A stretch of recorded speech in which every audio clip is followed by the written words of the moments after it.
Hi, everybody. My name is Sean Phipps, and I spent my formative years in high school on what is known as a Y2K farm.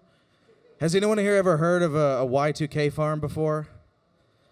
All right, a few of you. Well, the Y2K thing initially was this idea that a computer virus, as soon as the year turned to 2000 from 1999, the world would be just completely devastated. Everything would crash and burn. Everybody's finances would be in turmoil. We would have to return to a barter system and essentially survive just out in the world because the world was ending. And my family believed that. It was never the people who actually worked on computers. They knew we were going to be fine. It was the people like my family who were religious deeply and terrified and just looking for something to cling on to that they could do. My aunt specifically was the person in charge of everything. She was a woman who kind of had the perfect cocktail for believing in conspiracy theories. She was deeply, fundamentally religious. She had a paranoia that was beyond control. She thought the government was trying to get her. She also had a lot of money. She married a wealthy coal baron. Baron isn't the right word, but that's what I just used. And with that kind of cocktail, she decided to convince my grandparents. That's me when I was 17. She convinced my grandparents to invest in a property in a little town called Limestone, Tennessee. It was 126 acres. It was a huge farmland. And in 1997, they started moving in there. They built two 11-bedroom houses. Limestone, of course, as you know, is the birthplace of Davy Crockett, historically, and the fictional birthplace of Granny from the Beverly Hillbillies. So we moved in, and by 1998, we were all there on this farm. That's my grandmother. She doesn't like to be photographed. She thinks the ghosts will get her or something.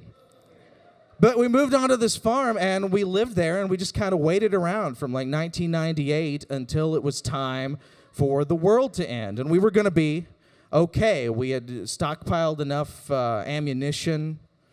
We had enough, food to last for multiple years. We had a kind of facade going. It appeared as if it was a working farm from the outside, and whenever I would bring my friends over, they would say, "This is a really cool farm. What do you grow?" And I'd be like, we don't grow anything. We have bunkers underneath the ground, and sometimes we go in there and we think, wow, that was millions of dollars my aunt spent and purchasing all of these weird things. And for Christmas, we would get gold coins. And I remember taking to college when I came in 2001, some of this stuff. It includes ABC soup mix, carrot dangles. My friends, we ate something called Survivor candy that we will never, ever eat again. And it all kind of led up to, this is real, this was taken a week ago, by the way, that we still have all this stuff because it didn't happen. So I remember fondly the night, when the year was turning over from 1999 to 2000. I'm not sure if you're aware of how New Year's Eve works, but there was no reason to be disappointed. Taco TVP, you try that once and you'll never try it again. We're standing there in a living room watching the TV, about ready to watch the ball drop. And of course, New Year's Eve had already happened in Australia like 8 hours before, and Japan, and nothing happened. But we were all scared. We were watching the TV like, this is going to happen. Something is about to happen. And of course, nothing did. And we were all relieved, but my wealthy aunt was just devastated. And she eventually moved away from the farm because she was so devastated that nothing happened. And the paranoia is still real. This is a cat that I wanted to put in there that was Frisky. She just passed away, so rest in peace for Frisky. So I guess the reason I wanted to say this and to kind of talk to you all tonight is is conspiracy theories. I don't think I ever really believed in them, but they've been such a part of my life forever. My aunt believes that, the clouds in the sky are chemtrails that the government puts to control our crops. She believes that the world is going to end at any moment. And the farm to me is still very much home, and it doesn't register to me until I start explaining to my friends what happened there when I grew up. They think that is the strangest thing in the world. And it's kind of why I wanted to talk to you all tonight about it. I often bring people back and they think, wow, this is such a beautiful place. And to me, it's just home. And you see the things happening, with yesterday in France, and now the military just today in Turkey is trying to uprise against the government.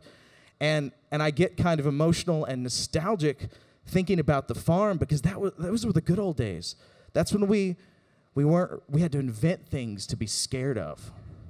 And we could throw money at it. Now we're just scared all the time. And so whenever I go back to the farm, I always take a moment, and even though it's the most ridiculous thing in the world to spend millions of dollars on a farm, I'm grateful beyond belief that it exists. And when the aliens come, which they will,